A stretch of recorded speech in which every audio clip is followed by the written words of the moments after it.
دین کے ساتھ وہی تعلق استوار کر رہے ہیں، وہی تعلق بنا رہے ہیں جو دین کے ساتھ تعلق یورپ کے اندر بنایا گیا۔ آپ کو پتہ ہے پاپائیت اور چرچ، اس سے عیسائی جب بیزار ہوئے تو انہوں نے پاپائیت کو، رہبانیت کو، مذہب کو دنیا سے الگ کر دیا۔ اسے احیاء کی تحریک کہا جاتا ہے۔ انہوں نے کہا عبادت چرچ تک محدود ہے اور چرچ وہ دنیاوی معاملات کے اندر انٹرفیئر نہیں کر سکتا۔ افسوس صد افسوس کہ ہم نے بعینی ہی اسی اصول کو اپنے اوپر پیسٹ کر لیا، اپنے اوپر منطبق کر لیا، اس کا اپنے اوپر اطلاق کر لیا، اور ہم نے بھی دین اور دنیا کو جدا جدا کر دیا۔ لیکن سچی بات یہ ہے کہ دنیاوی چیز کوئی بھی نہیں، ایک مسلمان کے لیے دنیاوی عمل کوئی بھی نہیں ہے۔ مسلمان کا ہر عمل وہ دین کا عمل ہے۔ ہمارا دین جامع ہے، ہمارا قرآن کامل ہے، ہمارے نبی کی تعلیمات کامل ہیں۔ اللہ کے رسول نے کوئی ایسا گوشہ نہیں چھوڑا جس کے متعلق رہنمائی ہماری نہ فرما دی۔ ایک مسلمان کا تو سونا بھی عبادت ہوتا ہے، جاگنا بھی عبادت ہوتا ہے، تجارت کرنا بھی عبادت ہوتا ہے، گھر والوں کے کام کرنا بھی عبادت ہوتا ہے، کمانا بھی عبادت ہوتا ہے۔ ایک مسلمان کا خیر خواہی کے لیے سوچنا بھی عبادت ہوتا ہے۔ ہماری تو ساری زندگی احباب گرامی سراسر دین ہے۔ ہم نے اسی دوڑ کے اندر عیسائیت کو دیکھ کر، یورپ کو دیکھ کر دین اور دنیا کو الگ کر دیا۔ دنیا کو الگ سمجھتے ہیں، دین کو الگ سمجھتے ہیں۔ جب میں نے آپ کو یہ بات شروع کے اندر عرض کی کہ ہم میں سے ہر بندے کا یہ دعویٰ ہے کہ وہ دین کی پیروی کرنے والا ہے، وہ دین کی اتباع کرنے والا ہے، وہ دین پر چلنے والا ہے، لیکن اس طرح کے معاملات ہمارے آڑے آتے ہیں، ہمارے سامنے آتے ہیں، ہم دین کو یکسر فراموش کر دیتے، یکسر بھلا دیتے ہیں۔ کیا ہمارا دین ہمیں نہیں بتاتا کہ تمہارا حاکم کس طرح کا ہونا چاہیے، تمہارا نمائندہ کس طرح کا ہونا چاہیے، تمہارے گورنر کس طرح کے ہونے چاہیے، تمہارے عمال کس طرح کے ہونے چاہیے؟ رسول اللہ نے ایک بھی گوشہ خالی نہیں چھوڑا کہ جس کے متعلق رہنمائی نہ کر دی۔ حاکم کیسا ہو؟ کہ حاکم مسلمان ہونا چاہیے۔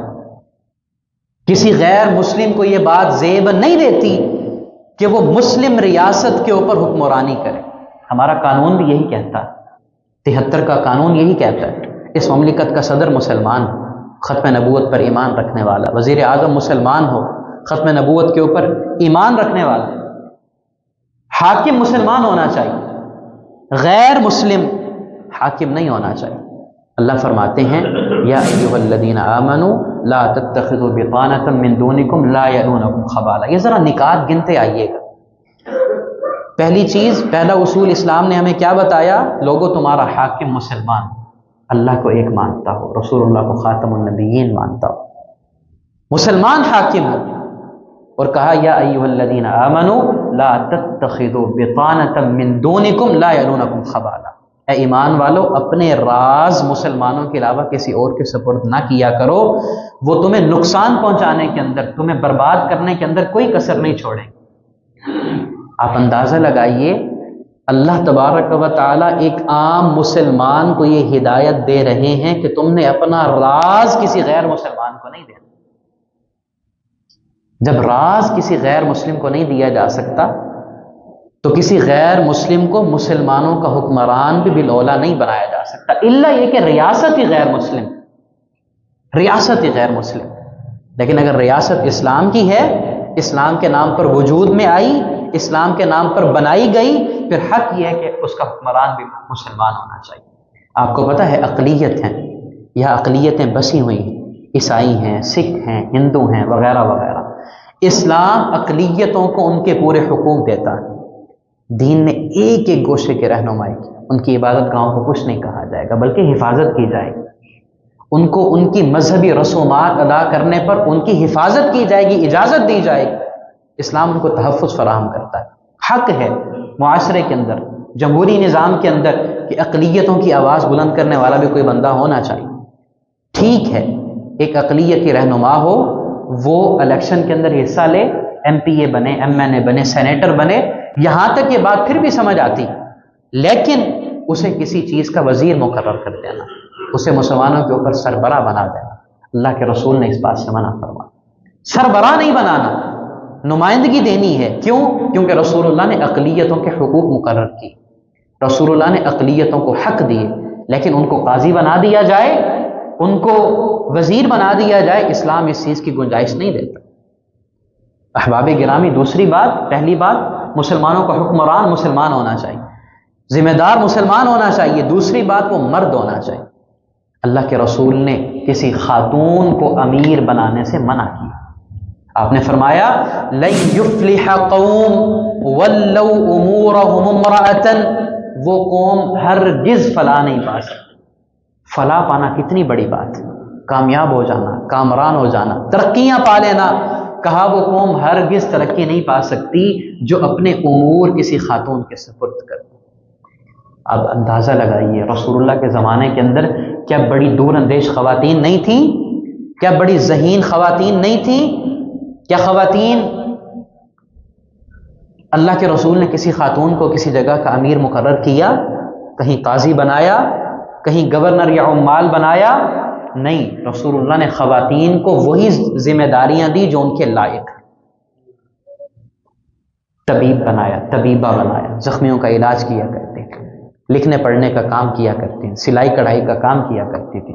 وہ امور دیے جو امور ایک خاتون کو لائق ہیں، جن کا بار ایک خاتون اٹھا سکتی. اللہ نے فرمایا سورہ نساء کے اندر الرجال قوامون علی النساء. اللہ نے اصول بنا دیا، اصول مقرر کر دیا کہ جو مرد ہیں وہ قوام ہیں، نگہبان ہیں، محافظ ہیں. ان کے اوپر اللہ نے یہ ذمہ داری عائد کی کہ انہوں نے گھر بار کی ذمہ داری کو اٹھانا. ہم میں سے وہ معاشرے کے افراد جنہوں نے خواتین کے اوپر گھر کو چلانے کی ذمہ داری نہیں ڈالی، ان کی خواتین معاشرے کی سب سے پرسکون اور مطمئن خواتین.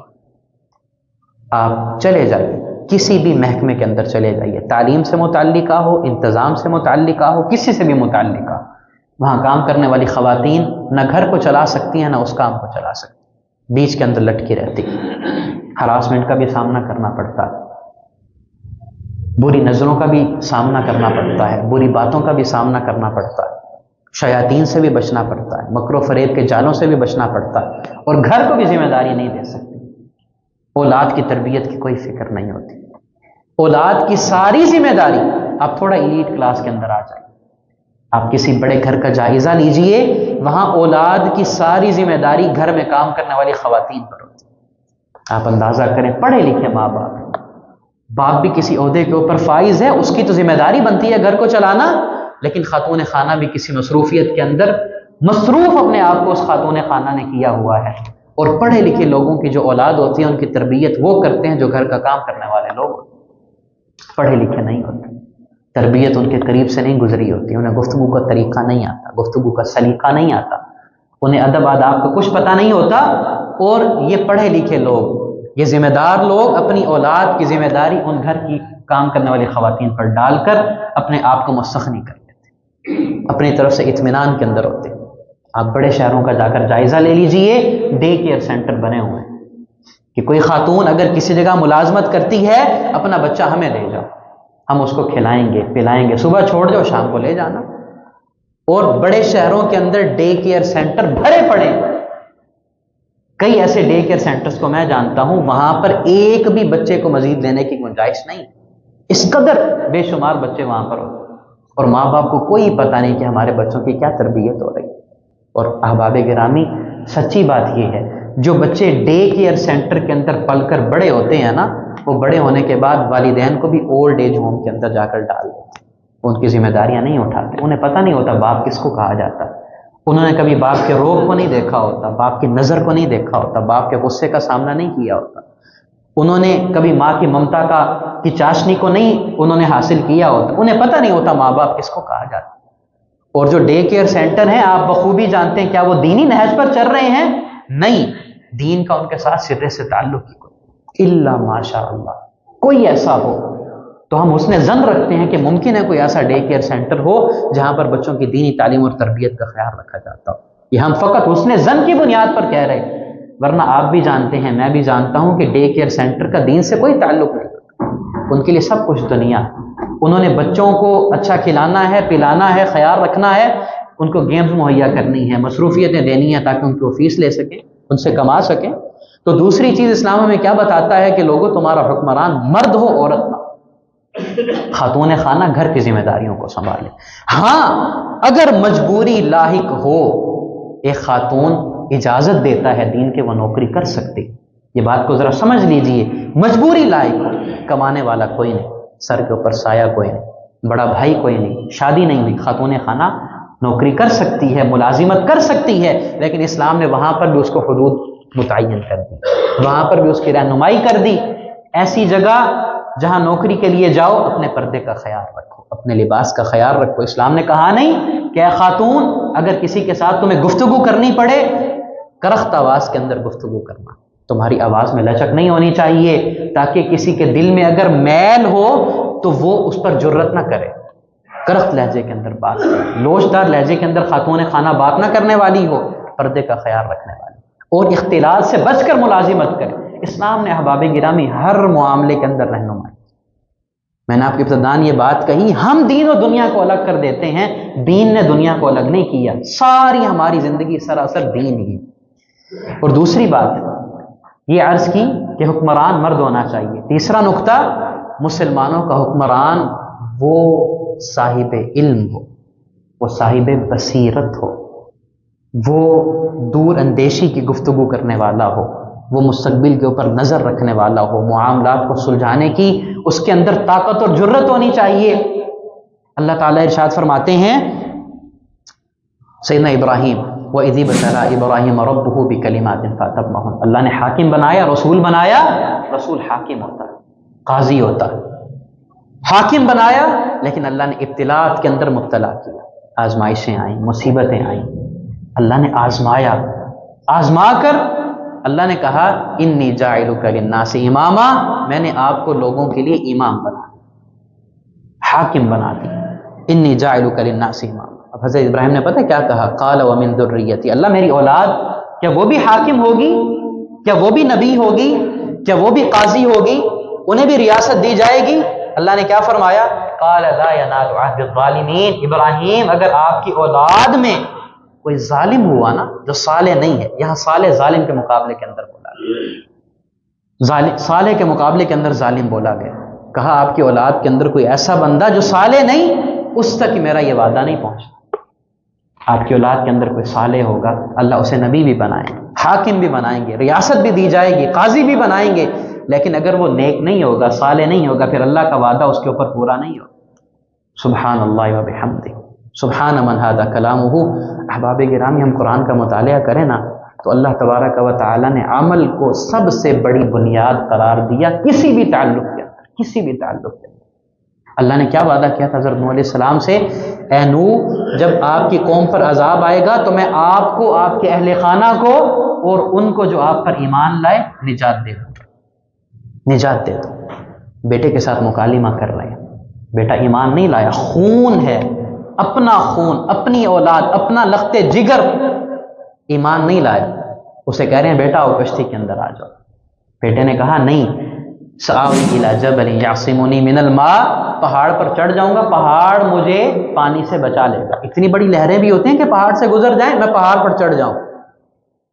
سآوی الی جبل یعصمنی من الماء، کیا کہا؟ قال لا عاصم اليوم من امر اللہ الا من رحم، کہا میرے بیٹے آج فقط وہی بچے گا جس پر اللہ کے رحمت ہو، جسے اللہ بچائے۔ ابھی باپ بیٹے کے اندر یہ مکالمہ ہو رہا ہے، اور اللہ نے وعدہ کیا کیا ہوا کہ میں آپ کے اہل خانہ کو نجات دوں گا۔ وحال بینہم الموج فکان من المغرقین، موج، لہر حائل ہوئی درمیان میں، بیٹا غرق ہو گئے۔ حضرت نوح نے کہا ان ابنی من اہلی وان وعدک الحق، اے اللہ میرا بیٹا میرے اہل میں سے تھا، میرا خون تھا، میرے خاندان میں سے تھا، اور اللہ تیرا وعدہ بھی حق ہے، تو نے وعدہ کیا تو میرے اہل خانہ کو نجات دے۔ اللہ نے کیا کہا؟ قال یا نوح انہ لیس من اہلک انہ عمل غیر صالح، اے نوح وہ آپ کا بیٹا ہے ہی نہیں۔ کیوں نہیں؟ انہ عمل غیر صالح، اے نوح آپ کے بیٹے کے اعمال اچھے نہیں تھے، اس کے اعمال صالح نہیں تھے۔ اندازہ کیجیے اللہ نے اعمال کی بنیاد پر کہا وہ آپ کا بیٹا ہے ہی نہیں. اگر اچھے عمل کرنے والا ہوتا، مسلمان ہوتا، تو پھر آپ کے اہل خانہ کے اندر شمار کیا جاتا، آپ کے اہل خانہ کے اندر اس کو گنا جاتا. لیکن نیک نہیں تھا، صالح نہیں تھا، تو پھر اللہ تبارک و تعالی نے کہا کہ وہ آپ کا بیٹا ہی نہیں. تو کہا مسلمانوں کا حاکم وہ ہو، مسلمانوں کا ذمہ دار وہ ہو، مسلمانوں کا بڑا وہ ہو جو صالح ہو، نیک ہو. آپ جب بھی اپنا ووٹ کاسٹ کیا کریں، آپ دیکھا کریں جس کو آپ ووٹ دے رہے ہیں کیا وہ صالح ہے کہ نہیں ہے، وہ نیک ہے کہ نہیں ہے، وہ اللہ کی حدود کا خیال رکھنے والا ہے کہ نہیں ہے. اگر آپ اس کو پرکھ کر ووٹ دیتے ہیں، آپ کے ضمیر کو اطمینان ہوگا، آپ اس ذمہ داری کو بآحسن ادا کر دیں گے. لیکن اگر آپ نے اپنا ووٹ کسی ایسے شخص کو دیا جو صالح نہیں ہے، اچھا نہیں ہے، نیک نہیں ہے، تو گویا آپ نے دین کی تعلیمات کا انکار کیا، آپ نے دین کی تعلیمات سے اعراض کیا. اور دوسری بات میں نے کیا کی، وہ صاحب بصیرت ہو، معاملات کو سمجھتا ہو. اللہ فرماتے ہیں وَإِذَا جَاءَهُمْ أَمْرٌ مِّنَ الْأَمْنِ أَوِ الْخَوْفِ أَذَاعُوا بِهِ وَلَوْ رَدُّوهُ إِلَى الرَّسُولِ وَإِلَى أُولِي الْأَمْرِ مِنْهُمْ لَعَلِمَهُ الَّذِينَ يَسْتَنبِطُونَهُ مِنْهُمْ. لوگوں کے پاس معاملات آتے ہیں نا، کوئی امن کا معاملہ ہوتا ہے، کوئی خوف کا معاملہ ہوتا ہے، تو لوگ واویلا کرنا شروع کر اذاعوا به، بات کو پھیلا دیتے. اللہ کہتے ہیں وَلَوْ رَدُّوهُ إِلَى الرَّسُولِ وَإِلَى أُولِي الْأَمْرِ مِنْهُمْ لَعَلِمَهُ الَّذِينَ يَسْتَنبِطُونَهُ مِنْهُمْ. اگر وہ لوگ اس معاملے کو، اس خبر کو رسول اللہ کی طرف لوٹا دیتے یا ان اولی الامر کی طرف، ان حاکموں کی طرف لوٹاتے جو اس خبر کی تحقیق کر لیتے، اس کا استنباط کر لیتے، اس کے اندر مبہم بات کو پہچان لیتے، تو یہ ان کے لیے خیر والی بات ہوتی، بہتر بات ہوتی. تو اولی الامر کے لیے گویا اللہ نے ایک اصول یہ بتا دیا، وہ صاحب بصیرت ہونے چاہیے. فقط نسب کی بنیاد پر کسی کو بڑا بنا دیا جائے یا عقیدت کی بنیاد پر کسی کو حاکم بنا دیا جائے، اسلام اس چیز کی حوصلہ شک نہیں کرتا. اسلام نے کہا حاکم مسلمان ہو، حاکم مرد ہو، حاکم صالح ہو، اور حاکم صاحب بصیرت ہو، سمجھ رکھنے والا ہو، عالم ہو. قل هل يستوي الذين يعلمون والذين لا يعلمون. اللہ نے کہا علم والے اور بغیر علم والے برابر ہو سکتے ہیں؟ نہیں ہو سکتے. آپ پاکستان کا حال دیکھ لیجئے، کتنے ایسے سیاستدان ہیں جو بڑے بڑے عہدوں پر فائز رہے، جن کو امور کی ذمہ داریاں سونپی گئیں اور بعد میں پتہ لگا ان کے پاس علم نام کی چیز نہیں تھی، ڈگریاں تھی خریدی ہوئی تھی، بنائی ہوئی تھی، جعلی تھی. تو کہا مسلمانوں کا حاکم لازم ہے کہ وہ حاکم صاحب بصیرت ہونا چاہیے. اور اس کے بعد حاکم کے اندر یہ صفت و احباب گرامی، وہ اللہ کے قانون کی بالادستی کرنے والا ہو، اللہ کے احکامات کی بالادستی کرنے والا ہو. لیکن یہاں پر بات بنیادی یہ ہے، ایک ایسا حاکم جس کے اوپر اللہ کے قوانین کی بالادستی نہیں، جس کے اپنے جسم کے اوپر، اپنے نفس کے اوپر، اپنے معاملات کے اوپر اللہ کی حاکمیت نظر نہیں آتی، اللہ کا بڑا ہونا نظر نہیں آتا، وہ کیا اس ملک اور اس ریاست کے اندر قانون کی بالادستی کرے. تو فرمایا رسول اللہ علیہ الصلوۃ والسلام نے کہ مسلمانوں کا جو حاکم ہے اس کے اندر یہ صفت ہو کہ وہ اللہ کے قانون کی بالادستی کرے. نبی علیہ الصلوۃ والسلام فرماتے ہیں لا یسترع اللہ تبارک و تعالی عبدا رعیتا قلت او کثرت. اللہ کسی بندے کو حاکم بنائے بجز اس کے کہ جن پر حاکم بنایا گیا وہ قلیل ہیں یا کثیر ہیں. ذمہ داری سونپ دی گئی، چاہے وہ ذمہ داری چھوٹی سی یونین کونسل کی تھی، چاہے وہ ذمہ داری کسی موضع کی تھی، چاہے وہ ذمہ داری کسی بستی گاؤں اور شہر کی تھی، یا چاہے وہ ذمہ داری پوری ریاست اور مملکت کی تھی. لا یسترع اللہ تبارک و تعالی عبدا رعیتا قلت او کثرت الا سألہ اللہ تبارک و تعالی عنہا یوم القیامہ. مگر اللہ اس ذمہ داری کی بابت اس سے روز قیامت سوال پوچھیں گے. اور پتہ کیا سوال پوچھا جائے گا؟ اقام فیہم امر اللہ تبارک و تعالی ام اضاعہ. یہ بات بتاؤ کہ کیا تم نے اپنی رعیت کے اندر اللہ کے احکامات کو قائم کیا یا ضائع کر دیا؟ اقام فیہم امر اللہ تبارک و تعالی ام اضاعہ. اللہ سوال پوچھ رہے ہیں. سوال روز قیامت پوچھا جا رہا ہے، یہ بتاؤ کہ کیا تم نے اپنی رعیت کے اندر اللہ کے قوانین کو، اللہ کے احکامات کو، اللہ کے دین کو قائم کیا یا ضائع کر دیا؟ پوچھا جائے، قانون کی بالادستی کے بارے میں پوچھا جائے۔ رسول اللہ حاکم تھے، قاضی تھے، سربراہ تھے، اللہ کے رسول نے ساری زندگی اللہ کے قانون کو اوپر رکھا، ساری زندگی اللہ کے قانون کی بالادستی کی بات کی، ساری زندگی اللہ کے قانون کو بالا تر رکھا، اپنی ذات پر بھی، اپنے اہل خانہ پر بھی، اپنے اہل بیت پر بھی، اپنے صحابہ پر بھی، اپنی ریاست پر بھی، یہاں تک کہ غیر مسلموں کے ساتھ بھی رسول اللہ کا یہ تعامل تھا کہ رسول اللہ ان کے ساتھ عدل کا معاملہ رکھتے تھے، بے عدلی کا معاملہ نہیں رکھتے تھے۔ پوچھا جائے گا حاکم سے، اللہ کے قانون کو بڑا رکھا کہ نہیں رکھا؟ اور پھر معزز سامعین کرام، ایک بنیادی صفت حکمران کے اندر یہ بھی ہونا ضروری ہے کہ حکمران وہ دھوکہ دینے والا نہ ہو، اس کے اوپر کرپشن وغیرہ کے، ملک کو لوٹنے کے، لوگوں کے ساتھ دھوکہ دہی کے الزامات نہیں ہونے چاہیے۔ اگر کسی حاکم کے اوپر دھوکہ دہی کے الزامات ہوں، آخرت کے اندر تو عذاب ہے ہی ہے، لیکن دنیا کے اندر بھی پھر ایسی قومیں فلاح نہیں پا سکتی، ترقیاں نہیں کر سکتی۔ رسول اللہ نے فرمایا ما من وال یلی رعیت من المسلمین، کوئی والی ہو، حکمران ہو، گورنر ہو، حاکم ہو، اللہ اسے مسلمانوں کی رعیت کے اوپر والی بنائے، فیموت، وہ مر جائے، وہو غاش لہم، اور اس حالت کے اندر مرا کہ وہ لوگوں کے ساتھ، رعیت کے ساتھ دھوکہ دہی کیا کرتا، رعیت کے ساتھ فراڈ کیا کرتا تھا، رعیت کے حق کو کھایا کرتا تھا، اپنی ذمہ داریوں کو پورا نہیں کیا کرتا تھا، الا حرم اللہ علیہ الجنہ، رسول اللہ نے فرمایا اللہ اس کے اوپر جنت کو حرام قرار دے۔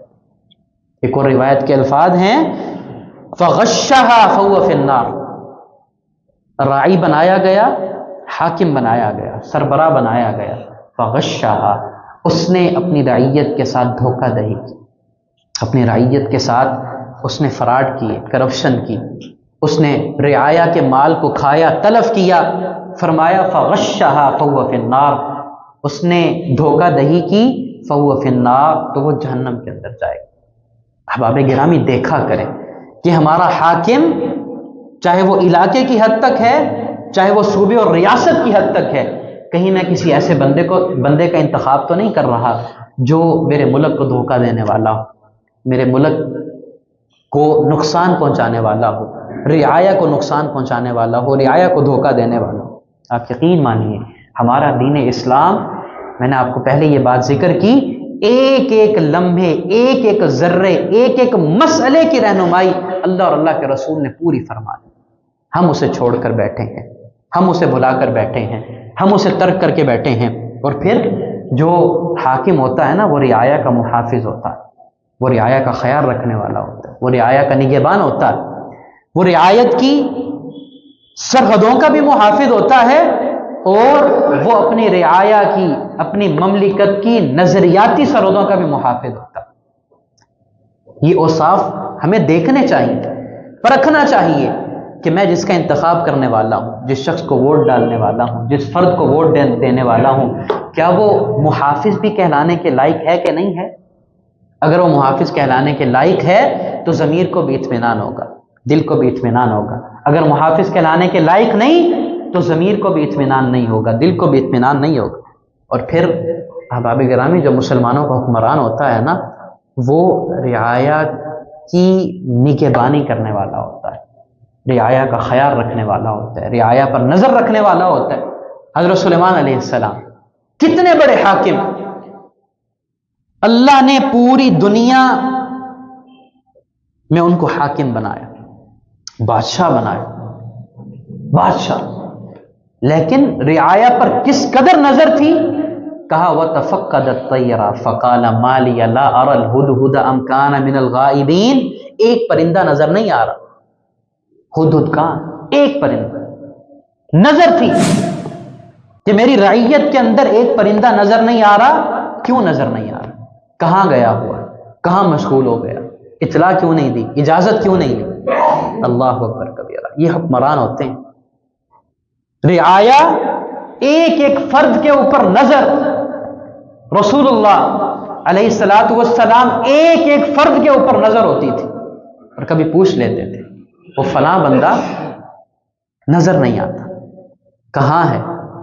تو پھر کوئی جواب دیتا اللہ کے رسول میرا ہمسایہ جا کر پوچھ آؤں گا، آ کر آپ کو بتاتا ہوں۔ رسول اللہ نظر رکھا کرتے تھے کہ میری رعایا کے اندر کون بیمار ہے، کون پریشان ہے، کون ضرورت مند ہے۔ سبحان اللہ۔ رسول اللہ جنازہ پڑھاتے، دیکھیں حاکم جنازہ پڑھانے والا ہوتا ہے، حاکم مصلی امامت کے اوپر کھڑا ہونے والا ہوتا ہے، حاکم ممبر رسول کے اوپر کھڑا ہونے والا ہوتا ہے۔ رسول اللہ جنازہ پڑھاتے، پوچھا کرتے تھے یہ جو شخص فوت ہوا کیا اس کے اوپر کوئی قرض ہے؟ ہاں یا نہ کے اندر جواب دیا جاتا۔ رسول اللہ پوچھتے قرض اتارنے کے لیے مال چھوڑ کر گیا؟ بالفرض اگر یہ کہہ دیا جاتا رسول اللہ مال چھوڑ کر نہیں گیا، ابھی ریاست کی ابتدا ہے، رسول اللہ بنیادیں ریاست کی کھڑی کر رہے ہیں، اگر بالفرض یہ کہہ دیا جاتا رسول اللہ نہیں ایسا مال نہیں چھوڑ کر گیا جس مال کے ساتھ اس کا قرض اتار دیا جائے، رسول اللہ اس کا جنازہ نہیں پڑھاتے تھے، کسی اور کو کہتے اس کا جنازہ پڑھا دو۔ کیوں نہیں پڑھاتے تھے؟ تاکہ لوگوں کو یہ پتہ لگے کہ قرض لینا یہ کوئی عام معاملہ نہیں ہے، یہ کوئی چھوٹا معاملہ نہیں ہے، قرض لیا جائے تو بر وقت اس کو لوٹایا جائے، اس کو سلب نہ کر دیا جائے، اس کو مار نہ لیا جائے۔ لیکن جب اللہ نے فراوانی دی، بیت المال کا نظام قائم ہوا، رسول اللہ کے پاس غنیمتوں کا مال آنے لگا، رسول اللہ جنازہ پڑھانے سے پہلے پھر پوچھا کرتے تھے میت پر کوئی قرض ہے کہ نہیں ہے؟ کہا جاتا اللہ کے رسول قرض ہے یا نہیں ہے؟ اگر قرض ہوتا رسول اللہ کہتے بیت المال سے اس کا قرض ادا کر، پہلے قرض دیا جاتا اور پھر اس کا جنازہ پڑھا جاتا۔ احباب گرامی، رسول اللہ حاکم بادشاہ، لیکن رعایا کے کس قدر خیال رکھنے والے، کس قدر احساس کرنے والے۔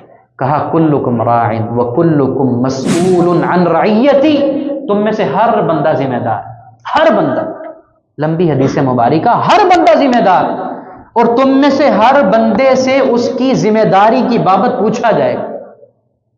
پھر فرمایا امام حاکم، اس سے اللہ پوچھیں گے بتاؤ تم ایک مملکت کے اوپر امام تھے، حاکم تھے، تم نے ان کی کیا ذمہ داری نبھائی؟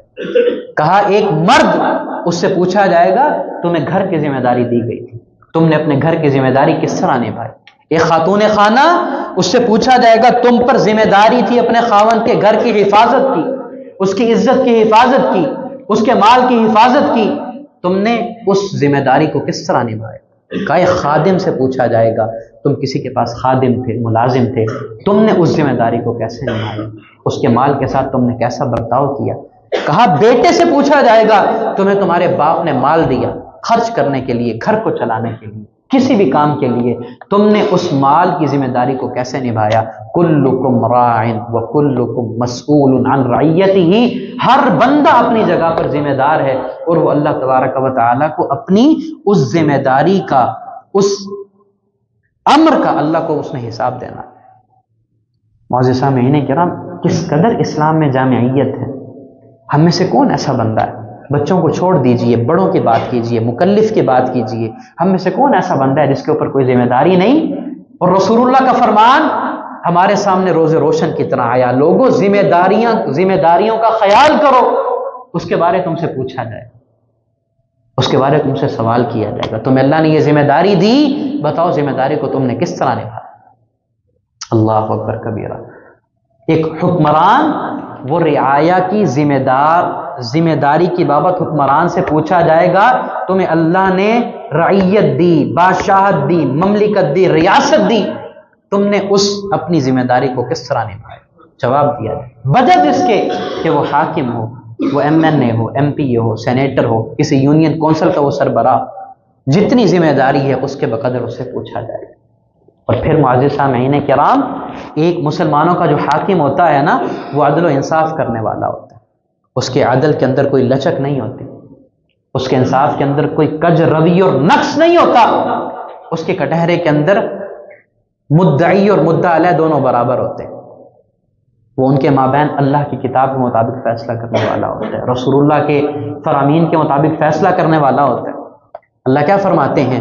ان اللہ یأمرکم ان تؤدوا الامانات الی اہلھا واذا حکمتم بین الناس ان تحکموا بالعدل، لوگوں ذمہ داریاں پہلی بات اہل کے سپرد کرو، ان تؤدوا الامانات الی، کوئی بھی ذمہ داری امانت ہے۔ ہم امانت کو نا بڑا مقید کر دیتے ہیں، امانت کو بڑا چھوٹا سا، امانت ہم سمجھتے ہیں کسی نے پیسے دے دیے، زیور دے دیے، کوئی اور چیز دے دی، میں نے رکھ کر سنبھال لی، بعد میں اسے دے دوں گا۔ امانت کو ہم بڑا مقید کر دیتے ہیں۔ نہیں احباب گرامی، کوئی بھی ذمہ داری ہے وہ امانت ہے۔ امانت بڑا وسیع المعنی لفظ ہے، کوئی بھی ذمہ داری امانت۔ کہا ان اللہ یأمرکم ان تؤدوا الامانات الی اہلھا، اللہ تمہیں حکم دیتے ہیں کہ تم امانتیں ان کے اہل کے سپرد کرو، ذمہ داریاں ان کے اہل کے سپرد کرو۔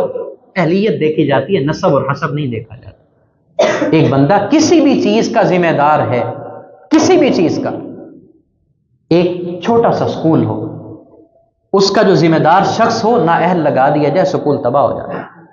اللہ فرماتے ہیں ذمہ داری کے اوپر اہل بندے کو لگاؤ، اور پھر جب لوگوں کے درمیان فیصلہ کرو تو عدل کے ساتھ فیصلہ کرو۔ ان تحکموا بالعدل، لوگوں کے درمیان تمہارے فیصلے کے اندر عدل غالب ہونا چاہیے، تم عدل سے نہ ہٹو۔ رسول اللہ نے فرمایا تھا نا، لوگوں تم میں سے جو پہلی امتیں تھیں نا، وہ اسی وجہ سے تباہ و برباد ہوئی، انہم کانوا اذا سرق فیہم الشریف ترکوا۔ کوئی شریف آدمی، شریف سے مراد ہے امیر آدمی، کوئی جاہ و منصب والا آدمی، کوئی بڑا آدمی چوری کرتا، کسی بھی، اب یہاں چوری سے مراد چوری نہیں، کسی بھی قسم کی وہ غیر شرعی کام کرتا، ذمہ داری کے اندر کجروی کرتا، تو ترکوا، اسے چھوڑ دیتے۔ وَإِذَا سَرَقَ فِيهِمُ الضَّعِيفُ أَقَامُوا عَلَيْهِ الْحَدَّ، اور جب کسی کمزور بندے کے اوپر کوئی الزام آتا تو اس پر اللہ کی حدوں کو جاری کر دیتے، کمزور کو دبوچ لیتے ہیں، غریب کو دبوچ لیتے ہیں، بڑے کو چھوڑ دیا جاتا ہے۔ احباب کرام، یہ اسلام نہیں، یہ عدل نہیں، یہ انصاف نہیں ہے۔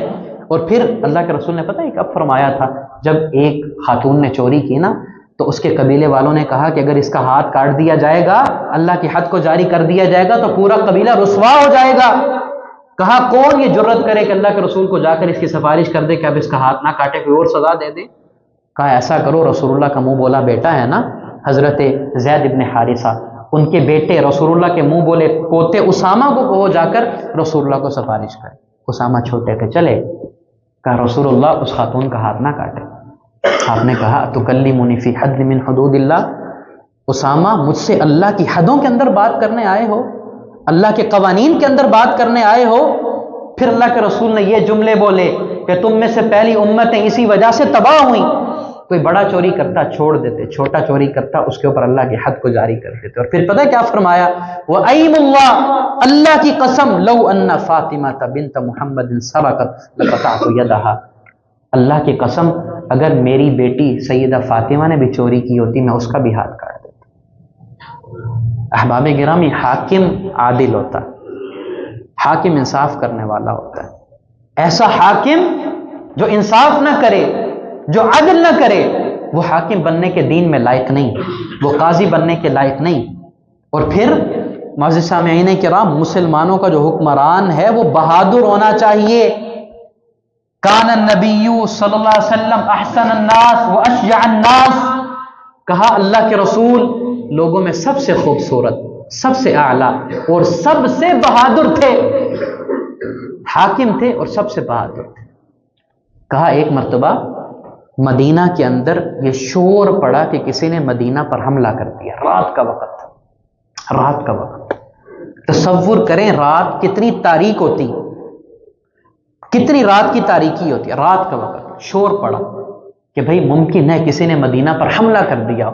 لوگ گھروں سے نکلے، اسلحہ پکڑا اور دوڑے، جس سمت کی طرف کوئی اطلاع ملی تھی دوڑے۔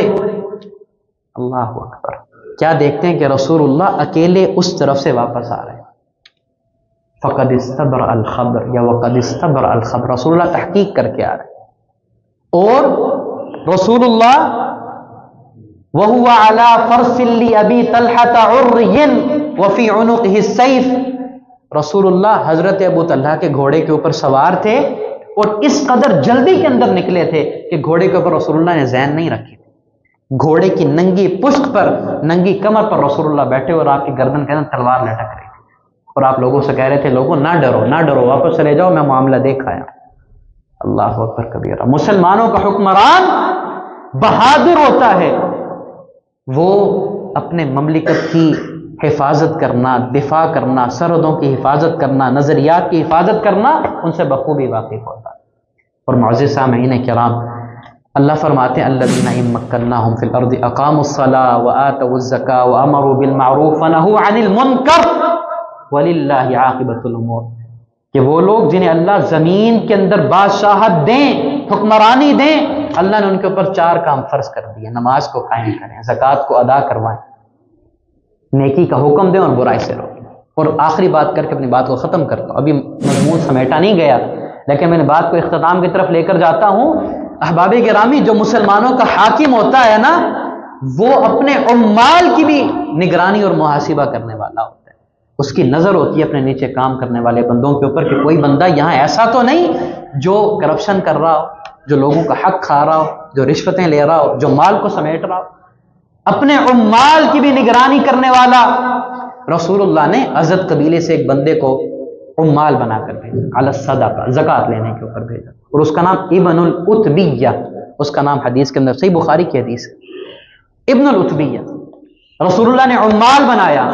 ذرا بات کو توجہ سے سنیے گا، رسول اللہ نے اسے عمال بنا کر بھیجا کہ جاؤ ابن الاتبیہ فلاں علاقے سے جا کر زکوٰۃ اکٹھی کر کے لاؤ۔ وہ آئے اور کہا، زکوٰۃ کا سامان رکھا، جانور رکھے، کھڑے کی اور کہا رسول اللہ ھذا لکم وھذا اہدی لی، رسول اللہ یہ زکوٰۃ کا مال ہے، آپ کے لیے ہے، اور یہ مجھے لوگوں نے تحفے دیے۔ اللہ اکبر کبیرہ، کہا رسول اللہ یہ زکوٰۃ کا مال ہے اور یہ مجھے تحفے ملے۔ رسول اللہ نے کہا فَهَلَّا جَلَسَ فِي بَيْتِ أَبِي أَوْ بَيْتِ أُمِّهِ فَيَنْظُرَ يُهْدَى لَهُ أَمْ لَا، سبحان اللہ، کہا تم میں سے کوئی بندہ اپنے باپ کے گھر بیٹھا ہو، اپنی ماں کے گھر بیٹھا ہو، اور وہ دیکھے کہ اسے پھر کیسے تحفے ملتے ہیں۔ ذمہ داری دی گئی، اس ذمہ داری کو تحفے ملے، کہا تمہارا اس کے اوپر کوئی حق نہیں۔